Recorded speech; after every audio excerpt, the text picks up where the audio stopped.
Good evening and welcome to We Need to Talk with Tony Lindsay. I am your host, Tony Lindsay. Welcome back. I'm just on here for about maybe, I don't know, half hour or so. Just want to check in with you guys on some current events. I have my TikTok stream right here next to me with my folks listening in. How you guys doing over there? A couple things to talk about today. We're going to talk about a little bit about Trump's tariffs that went into effect today. We're also going to talk about the sale of TikTok, the imminent sale or ban of TikTok. I think that's an important issue. And so, what we're going to do is we're just going to get right into it. So, the stock market has been, all over the place, and everybody's been nervous about the impending Trump tariffs that were coming out. Oh, what's up, Pimp? I see you. So everybody's been really nervous about what was going to happen today. Everyone was expecting a 25% blanket tariff for all imports. I mean, kind of knew that wasn't going to happen. But what basically ended up happening is Donald Trump, he imposed a baseline 10% tariff, which isn't that much, reciprocal tariffs across the board with certain higher rate reciprocal tariffs for specific countries that have really high tariff rates on the United States. I think a lot of people are confused or don't really understand how the whole tariff situation works. But let's see, like a simplified way of saying it. So basically, all of United States exports that go out to other countries, our products that we manufacture here and go to other countries, what happens is those countries, they place tariffs on our products. And quite often those tariffs are very, very high, which makes it very difficult for the importers to basically bear the cost and also transfer it to the consumer. So it basically makes our products unsellable in those other countries. So it's a way of kind of blocking out our products, American products, from other countries.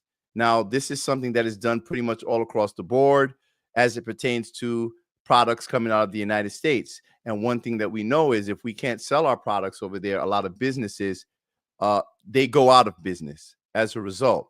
So the reason why a lot of countries, they impose tariffs on imports that are coming in, the main reason is to preserve their own manufacturing, preserve their own industries, keep the spending and the manufacturing within their own countries, which is how they keep jobs. They have high job rates and high productivity within their country.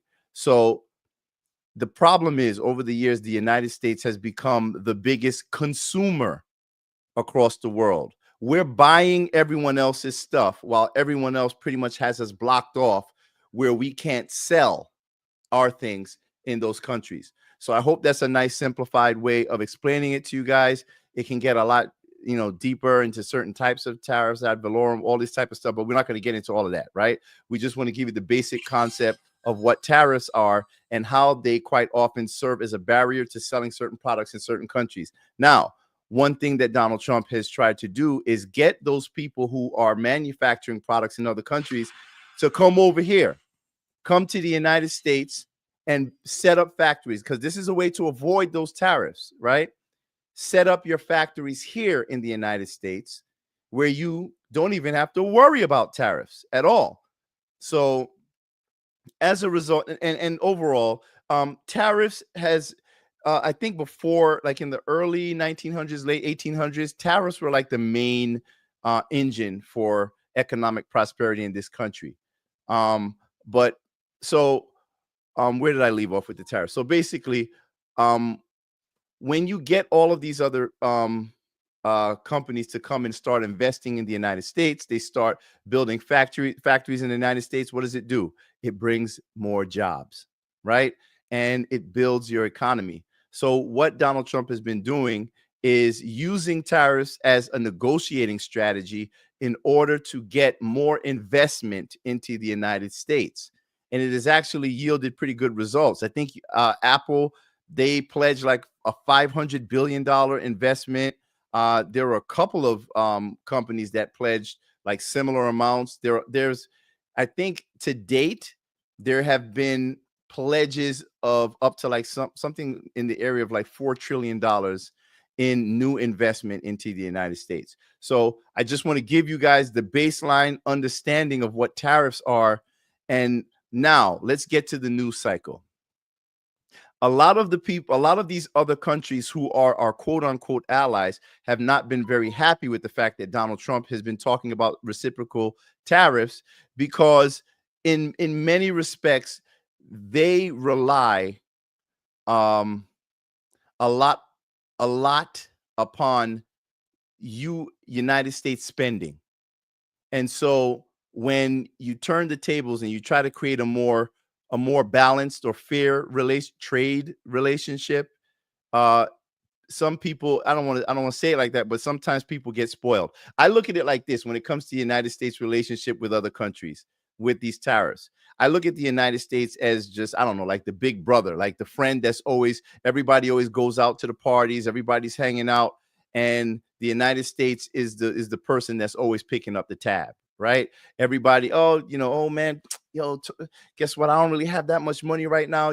Can you cover that? So the United States has done a disproportionate job of picking up the tab for other countries, not just when it comes to trade, when it comes to like defense spending, like all of our partnerships with other countries, it has a disproportionate relationship as it pertains to the United States financial output, even in situations where those other countries have pledged a certain amount of their own GDP towards certain things like NATO, right? For defense spending. A lot of times they don't even meet that goal, and the United States picks up the tab.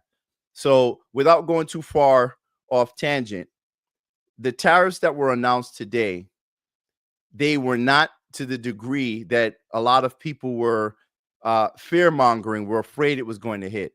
So Donald Trump basically imposed a 10% baseline tariff on pretty much everybody.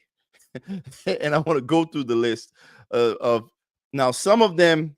Now he didn't meet anybody with the same level of tariffs, because like let's say our dairy products, right? Canada has like up to like a 200 or 300% tariff on a lot of our dairy products. So it's crazy. It's basically keeping our shit out. But I'm gonna play a little clip of Donald Trump and what he had to say, and then we'll just we'll go through it here. So I'm gonna play a little bit from his press conference today where he announced the tariffs, and then we'll just talk about it from there. As far as everybody on TikTok, that you guys, you can find me over there on X at Real Tony Lindsay. That's where you can find me, the Lindsay with an A, Real Tony Lindsay. Or you can find me on Rumble at We Need to Talk with Tony Lindsay. Same thing on YouTube. All right, you guys can find me over there. So let's see what Donald Trump had to say pertaining to the tariffs. Who are brutalized by nations all over the world, brutalized. Canada, by the way, imposes a 250 to 300% tariff on many of our dairy products. They do the first can of milk. They do the first little carton of milk at a very low price, but after that it gets bad, and then it gets up to 275, 300%. So when they're figuring what's Canada charging, they say, oh, about 2%, 3%. But take a look at what happens down the road. When you look a little bit, it's not a pretty picture, and we don't like it, and it's not fair. It's not fair to our farmers. It's not fair to our country. And with countries like Canada, we subsidize a lot of countries and keep them going and keep them in business. In the case of Mexico, it's $300 billion a year. In the case of Canada, it's close to $200 billion a year. And I say, why are we doing this? Why are we doing this? I mean, at what point do we say you got to work for yourselves, and this is why we have the big deficits. This is why we have that amount of debt that's been placed on our heads over the last number of years. And we're really not taking it anymore. through non-tariff barriers, the European Union bans imports of most American poultry. You understand? They say, we want to send you our cars, we want to send you everything, but we're not going to take anything that you have. Australia bans, and they're wonderful people and wonderful everything, but they Saying the ban true Rambo. American beef, yet we imported $3 billion of Australian beef from them just last year alone. They won't take any of our beef. They don't want it because they don't want it to affect their farmers. And you know what? I don't blame them, but we're doing the same thing, right? Right. So basically, as I said, tariffs, it protects their infrastructure. It protects their manufacturers, their producers, their farmers. That's how you protect industry in your own country is tariffs. But and the thing is, I used to always wonder, like, why is it that we have this relationship with all these other countries where they hit us with so many tariffs? A lot of these tariffs are like crazy if you look at them. And then I wonder, like, why did we even agree to this stuff? So let me just give you just some of the numbers so you can see like how some of these tariffs go. So the all right, so I'm going to give you basically the overall tariffs, right? The overall tariffs that are charged to the United States from China is 67%. So Trump decided to meet them with reciprocal tariffs of 34%. So it's 67% coming from China, and Trump hit them with 34%. The European Union, they have tariffs on us for 39%, almost 40%. Trump responded with a 20%. So that's about half. Vietnam, 90% tariff on the United States. Trump responded with 46%. Taiwan, 64%. Trump responded with 32%. Now, just so we're clear, a lot of people were worried because Taiwan, that's where all of these computer chips are made, right? And so, like you saw after he announced that, Nvidia, their stock started to tank because everyone was afraid. Like, damn, this is basically where we get all of our computer chips from. But I think the name of the company is TSMC. They're the ones who are the main ones who produce those things. But he already made it clear that that the tariffs are not going to apply to semiconductors. So no, don't worry about that. So, and I think in the after hours, the stocks are kind of going back up. So yeah, but it's not going to apply to like all of the computer chips or any of that stuff. So no, it's applying to other things. Japan, 46%. That's what they have in the United States. Trump responds with 24%. India, 52%. Trump, 26%, about half. So a lot of these you're seeing is about half, right? Let me look at another country. South Africa, 60%. You got 30% Trump. United Kingdom, 10%. Trump responded with 10%, which is the baseline. So, I mean, bruh, it ain't Yo, New York hates Trump. Please get out of the chat. You know what, bro? You doing too much. Sorry, gotta mute you. Yeah. So let me see where else. Damn, he hit everybody. Oh, he even hit Israel. Let me find out. Israel 33%. Trump hit him with 17%. Okay, I didn't expect that. Oh shit. And yeah, and there's a whole bunch of countries you guys can see. I'm going down the list. Trinidad, 12%. He hit him with 10%.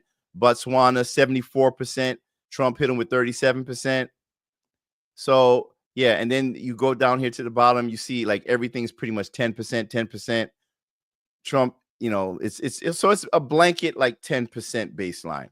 So everybody understands. Now the question that I have is are we upset that Donald Trump is seeking a more fair trade relationship with these other countries where we are basically expected to buy everyone else's product, import everything into the United States without really exporting anything, where they won't even accept anything that we make here in the United States? Because that's actually what drives a lot of these of our businesses out of business. It puts us out of business, and a lot of people, they lose their jobs. And so I don't understand honestly how anyone could be against this policy. But the problem is, every time Donald Trump makes these sorts of he attempts to negotiate these types of deals, you have a media and this partisanship that just tries to stop him at every turn, undermining him on the world stage. So it's like, how do you negotiate when the people who are supposed to be on your side, when your own country is undermining you and basically working on behalf of the people who you're trying to get a better trade partnership with? And that's the problem. See, that's the main problem that I have with TDS, with Trump derangement syndrome, because you have so many people. It's like they're actively working towards the economic destruction of the country, and I think that's a real serious problem. We have to we got to do better. We got to do better. Um, let me now. I'm going to go to another segment because I thought this was interesting. Now that's just the whole tariff segment. What's up, y'all? How's everybody doing? I got TikTok right here next to me, but I'm just going through a couple of things. So the next thing I wanted to talk about was the um Maha movement, Make America Healthy Again. And I think I want to play this clip for you guys because I think it's really interesting. This is Cali Means. He's the advisor of RFK Jr., right? And he was doing like this it was like a town hall type thing with Politico, and he was in a room full of these lobbyists, these big pharma lobbyists. And I want you to hear what he had to say, and I want you to hear how the crowd responded to him. Now, he has been he's actually the one who connected RFK Jr. He facilitated the meeting between RFK Jr. and Donald Trump to support this whole Maha movement of making America healthy again. But I want you to hear what he has to say, and also listen to what the journalist, this so-called journalist, what she had to say to confront him on certain issues. All right, so here we go.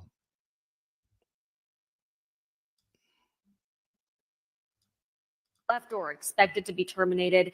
So just some of and just for context, she's basically confronting him about the downsizing of the NIH and those other departments. And I'm going to talk to you guys about that as well, because there's a lot I think people don't understand about a lot of the downsizing and the cutting of the waste.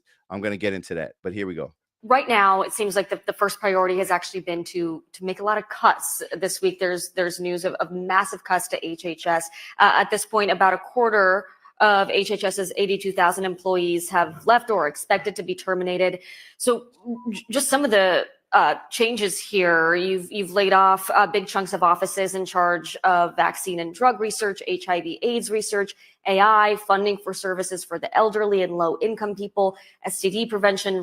Okay, so I just want to make sure you guys heard that. She said about a quarter of the staff of HHS has been cut, right? I think it was like 82,000 and they got cut down to 60,000. I'm going to go over the numbers after this, so I give you guys a better understanding of why those cuts had to be made and where all of those positions came from in the first place. Rural health with very little lead time.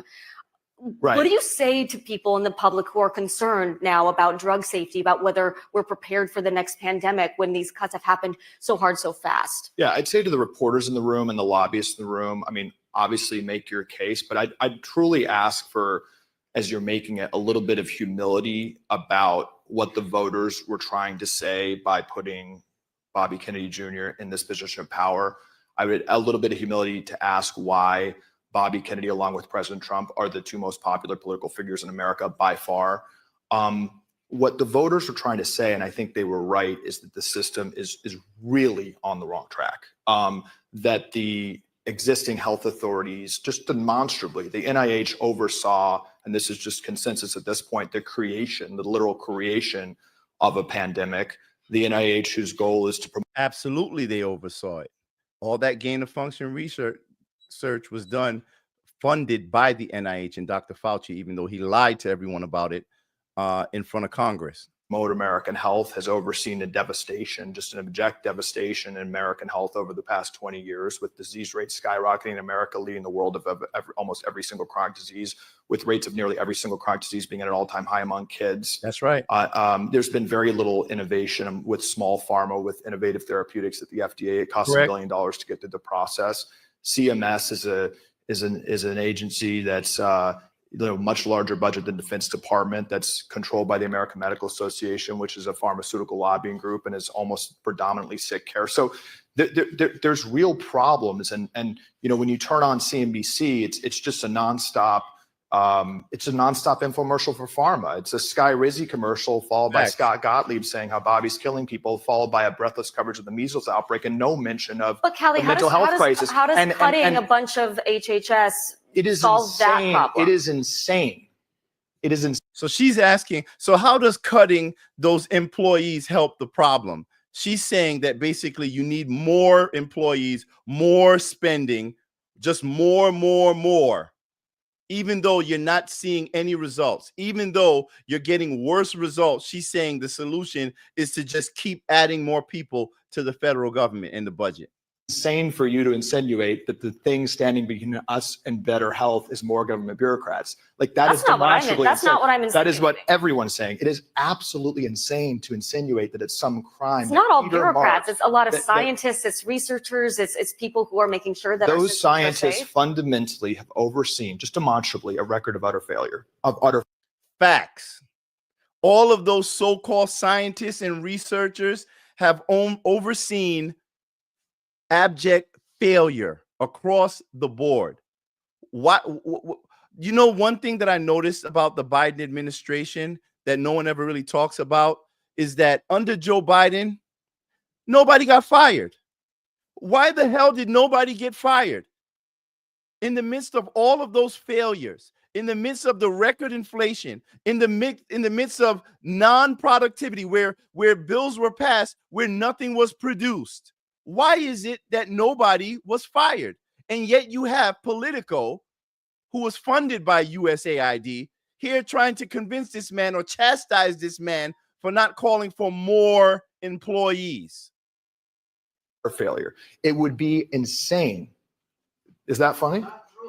Is that not true? I'd love to hear how, so what metrics would you guys point to for how the scientific community, how the 4 times more per capita on healthcare spending that we spend in America versus other countries? Just so you guys know, the audience was protesting what he was saying. And just so I want you guys to hear it again, these are the lobbyists. So what metrics would you guys They said, that's not true. That's what they said. That's not true. point to for how the scientific community, how the 4 times more per capita on healthcare spending that we spend in America versus other countries has produced innovation? Has there been one single chronic disease medication in modern American history that has lowered rates of the chronic disease? Has there been one chronic disease medication in the United States, in the history of the United States, that has lowered the rate of chronic disease? That's an important question. Which one of these medications has actually produced the result of lowering the rate of chronic disease? It's appropriate that the American Academy of Pediatrics right now, which is 90% funded by pharma, is pushing Ozempic on 6-year-olds. So Kelly, That why is not- what the why not medical authorities push- are doing. Why not then use the power that you guys have to push the existing infrastructure in that direction instead of slashing it altogether? It's not slashing. It's taking it back to 2017 levels. That's not slashing. The amount of bureaucrats. It's more like exploded. 2002 There's levels, a fundament. actually. In many cases, it's actually just not that much. But it is cutting. What is it? 20,000 people. It's taking it back to. It's taking the 20,000 HHS back to 68,000 employees. It is absolutely like the idea that Bobby Kennedy should not come in and make dramatic changes to the leadership and the personnel at these authorities that have overseen an abject devastation of American health, which the lobbyists in this room do not have the humility to admit that we have gone completely wrong. The lobbyists in this room laughing when we have the sickest children in the developed world. If you guys, That's right. that is your attitude, and your attitude is to tell the Maha moms that their votes and their voice is not legitimate, that we need dramatic changes to American healthcare. If you think it is illegitimate for Bobby Kennedy to not make big changes to people like Peter Marks, who once again and again went against FDA advisory opinions, That's who fired the two top vaccine makers, the two top vaccine scientists at the FDA for suggesting that we shouldn't mandate COVID shots for soldiers, who continually went against expert opinion in favor of the pharmaceutical industry, who Riri. many people here were collaborating with him with. The fact that somebody like that can't be fired and he can't install tremendous people like Marty McCary and Jay Bhattacharya and Dr. Oz to start reforming these agencies and put in their people, of course he should do that. That's what people voted for. Absolutely. That is exactly what people voted for. It's so, man, listen. I talk about Dr. Jay Bhattacharya all the time and how he's one of the co-authors of the Great Barrington Declaration, which was the blueprint of how to handle the COVID-19 pandemic. But of course, Tony Fauci, who was given that brief, he basically buried the whole story and bent the knee and facilitated big pharma. Because see, here's one thing that people don't understand. Whenever there's another method of handling a so-called pandemic, you're not going to be approved for like emergency use authorization, which is what you saw where the pharmaceutical industry made hundreds of billions of dollars, because that's why they didn't tell you about certain treatments, and they demonized things like ivermectin and hydroxychloroquine and other things, because they know that if the way EU, and you know I'm on TikTok, so you already know what's going to happen. But that's why I'm live here on Rumble and X, because I'm allowed to speak freely here. But whenever there is another medication, if there's another pharmaceutical that can treat a disease, you're not going to get an emergency use authorization. You're not going to get an EUA. So the only way for you to be approved for an EUA is by if you demonize the other one, or you get scientists, or to say it doesn't work. You're never going to get an emergency use authorization if there is another available pharmaceutical to treat a certain disease. So then it makes you wonder, well, why is it that they silence anyone who was trying to talk about monoclonal antibodies, anybody that was trying to talk about ivermectin and other treatments? So, and remember, doctors were prescribing this shit. So, it's something for you to think about every time you replay one of those segments when they were talking about horse paste, when they knew it wasn't that. You know what I'm saying? So, we have a serious like lack of education problem in this country right now. So what else did I want to cover? Let me cover one more thing. Let me get rid of this. Okay. All right. So a lot of people have been talking about this. And I'm sure you all heard the story of the young lady, what's her name? Rumesa Ozturk, the young lady who was, I guess she was like picked up by ICE for deportation, and they said that she was like supporting Hamas or something like that. And I'm still trying to understand what the rationale is for them taking her. If it's simply her speaking out against what Israel is doing in Gaza, then I don't support that. And one thing that I have come to realize is that there is an unnatural, disproportionate, and quite scary influence over our government by Israel. I think it's really dangerous that we're not allowed to criticize Israel, that we're not allowed to boycott Israel. You can boycott your own country, but you can't do it to Israel. You can't say anything that is critical of what Benjamin Netanyahu is doing in Gaza without being basically punished by the state. And I voted for Donald Trump. And one of the main reasons why I voted for Donald Trump was free speech, was to protect our free speech, right? Yeah, I don't care about that, Fat Sam, because listen, if you cannot speak freely on any of these social media apps, then what's the purpose of even engaging on them? What's the, you know what I'm saying? And it's gotten outside of this digital world to where people who express their views are being punished. This happened under Biden. This happened under Biden. They arrested the Black Socialist Uhuru Party leader for criticizing the war in Ukraine, saying that he did not want the United States funding the war in Ukraine. And Biden's DOJ arrested him for Russian propaganda. So if you say anything critical of Ukraine or the spending that is going on, you know, the proxy war in Ukraine, you're a Russian propagandist. The same way if you criticize anything that Israel is doing, you're automatically anti-Semitic. One thing that I have always understood is that MAGA was an America First movement. This is not the United States of Israel. So you're never going to shut me up. I think whether you're on the left or the right, you should prioritize the interests of your country first. And if that is the case, then you have to protect and defend the ideals of this country. You have to protect and defend the Constitution, even if it's from speech that you don't like. The First Amendment, it's not just about protecting your speech. It's about protecting the speech of others, including the speech that offends you. And so I want to just play a little bit of what Marco Rubio had to say about it, because I like to look at things objectively. And I think that's something that we need to do. No matter what side of the political aisle you are on, you must remain objective. So let's listen.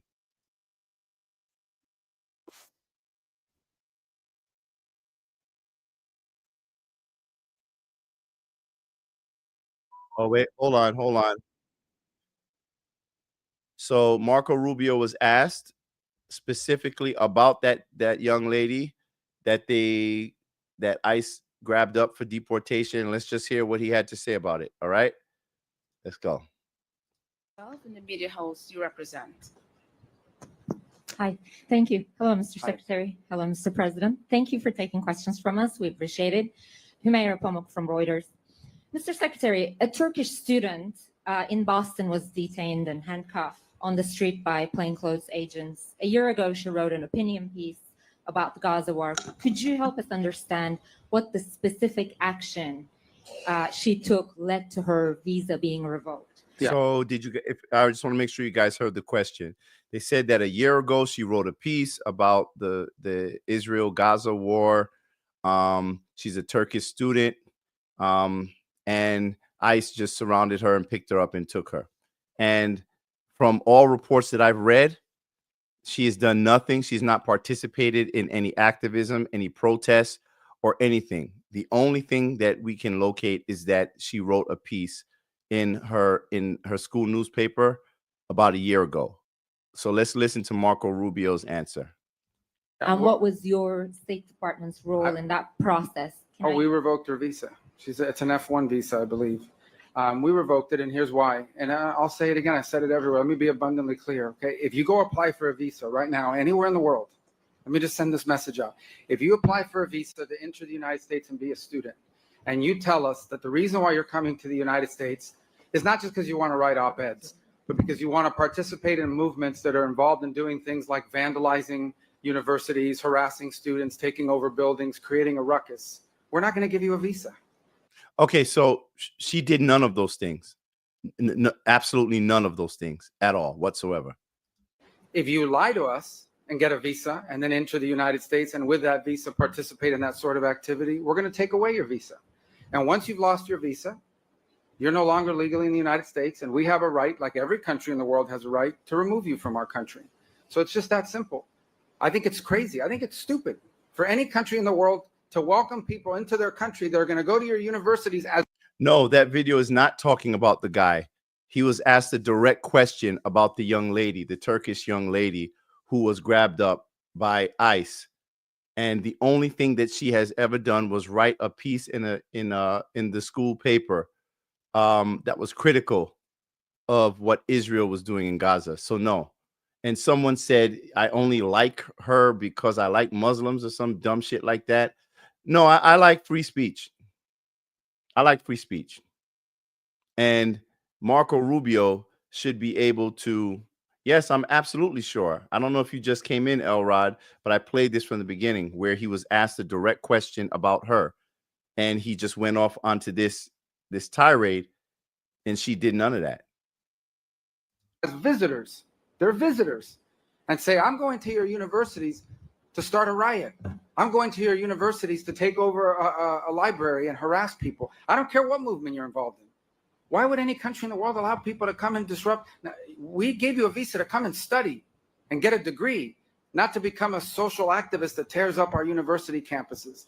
And if we've given you a visa and then you decide to do that, we're going to take it away. I encourage every country to do that, by the way, because I think it's crazy to invite students into your country that are coming onto your campus and destabilizing it.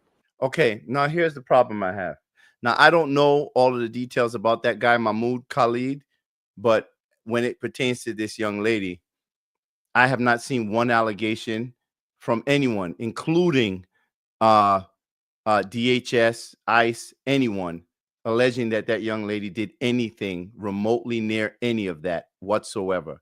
And someone just asked me, I think that was Champ, you asked me if I read the piece. I'm going to quote from it in a second. I just wanted you guys to hear what Marco Rubio had to say. We're just not going to have it.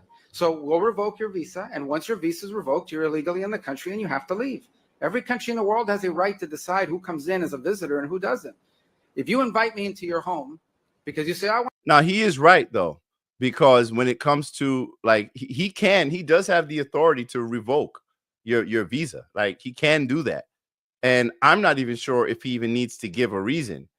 So I would say, bro, if we have a problem with that, it being at his discretion, then I would say try to get the law changed. You know what I'm saying? But the problem that I have is this slippery slope, and I don't even think it's slippery at all.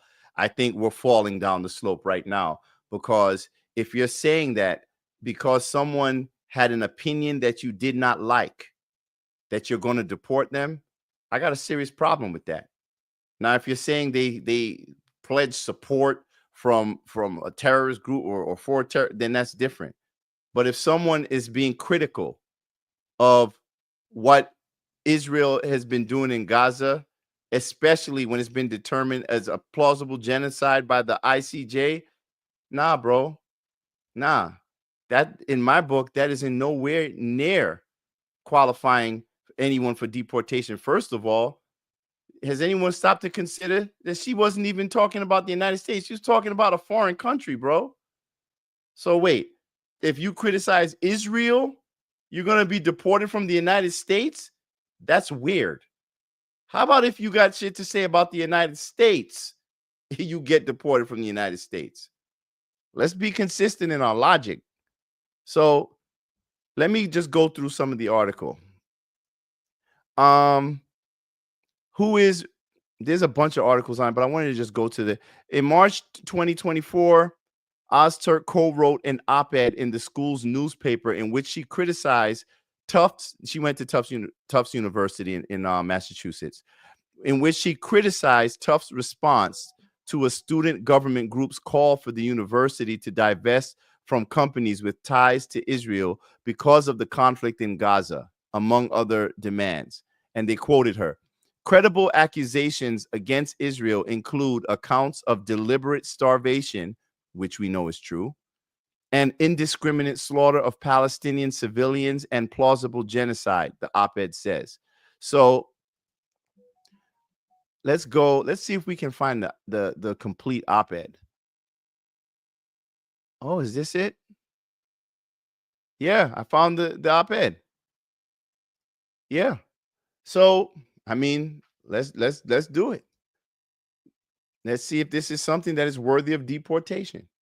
On March 4th, the Tufts Community Union Senate passed 3 out of 4 resolutions demanding that the university acknowledge the Palestinian genocide, apologize for university president somebody's statements, disclose its investments, and divest from companies with direct or indirect ties to Israel. These resolutions were the product of meaningful debate by the Senate and represent a sincere effort to hold Israel accountable for clear violations of international law. Credible accusations against Israel include accounts of deliberate starvation and indiscriminate slaughter of Palestinian civilians and plausible genocide. Unfortunately, the university's response to the Senate resolutions has been wholly inadequate and dismissive of the Senate, the collective voice of the student body. Graduate Students for Palestine joins Tough Students for Justice in Palestine, the Tough Faculty Coalition for Ceasefire, and Fletcher Students for Palestine to reject the university's response. Although graduate students were not allowed by the university into the Senate meeting, which lasted for almost 8 hours, our presence on campus and financial entanglement with the university via tuition payments and the graduate work that we do on grants and research makes us direct stakeholders in the university's stance. While an argument may be made that the university should not take political stances and should focus on research and intellectual exchange, the automatic rejection, dismissive nature, and condescending tone in the university statement have caused us to question whether the university is indeed taking a stand against its own declared commitments to free speech, assembly, and democratic expression.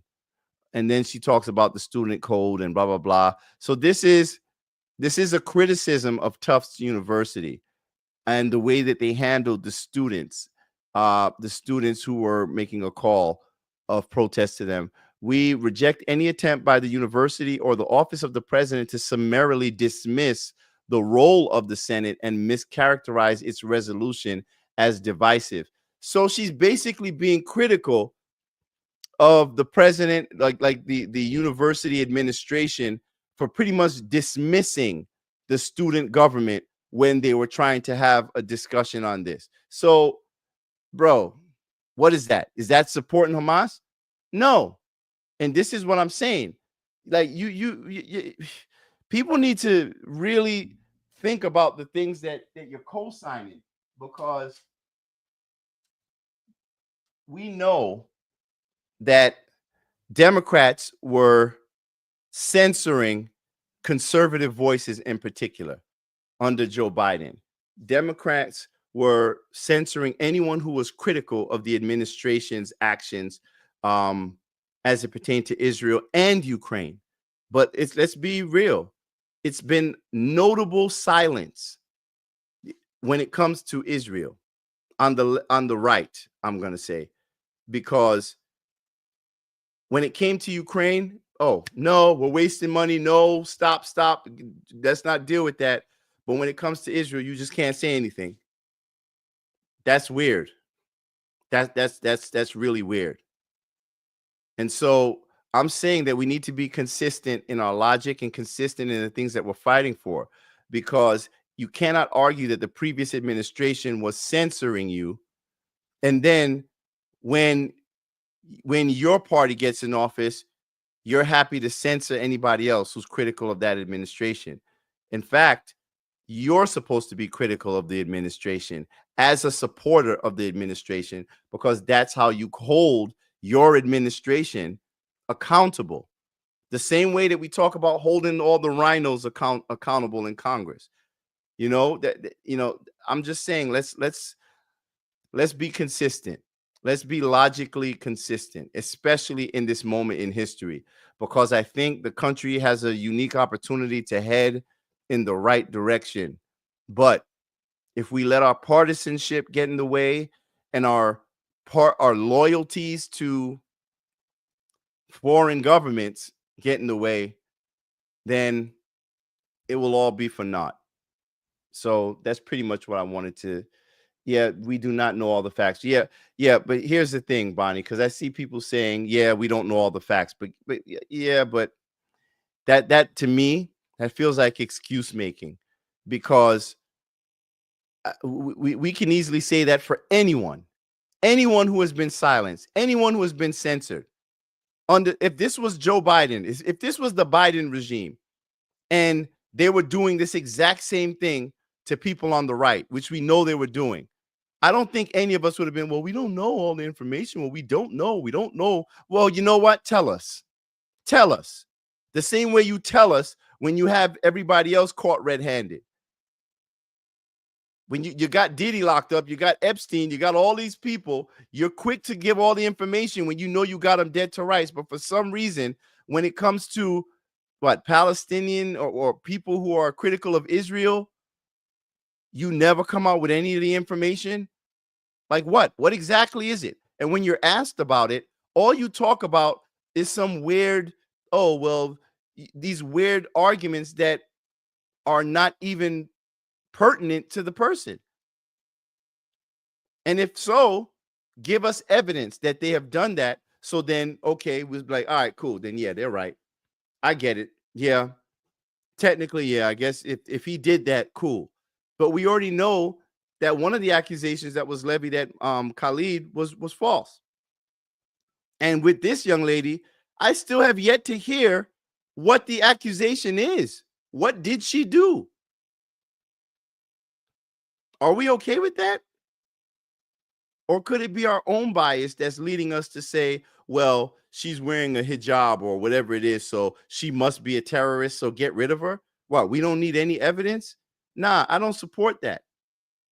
I don't support that, because at any time somebody can look at me and say, well, he looks like he might be a sympathizer for this person or that person, or he looks like he's and let's get him.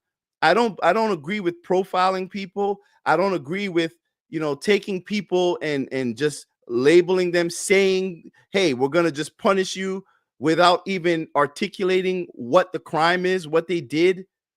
I don't agree with censorship. I don't agree with any of it. I've always made it very, very clear. I am a free speech absolutist. If you got something to say that I don't like, I want to hear it. But I'm not going to punish you for espousing your opinion. Now, if you're supporting terrorism, or you're somehow calling for like the genocide or the tearing down of the United States and all that, absolutely, get rid of them. Go do your thing. But I haven't seen or heard any of that. And we should be saying, hey, we need to see or hear that. Don't make excuses, basically saying, oh, you don't have to show us anything. We'll trust you. Don't worry. But now you're telling me that they can impose censorship on people and simply say, trust me, bro. No, I don't trust anybody when it comes to censorship, because whenever you are complicit with injustice committed against your political enemies, it's going to come back and visit you. Period. Free speech isn't for me. It's for you. It's for the people who I disagree with. It's for the people who have something to say that I am offended, that offend me. I don't have to agree with you, but I'm going to defend your right to say it. And that's all I'm saying. So anyway, that's pretty much everything that I had to say for this segment. I'm going to drop it. I'm going to drop and go back over to TikTok for like, I don't know, just maybe 20 minutes, half hour, let people up, come chit chat, and then I'll be done. But to the rest of you guys, thanks. I'll probably use some of these, some sound bites from this thing. I'll use some clips from this and put it up on social media. But to everybody else, thanks for tuning in. I'll see you guys later next time on We Need to Talk with Tony Lindsay. Peace.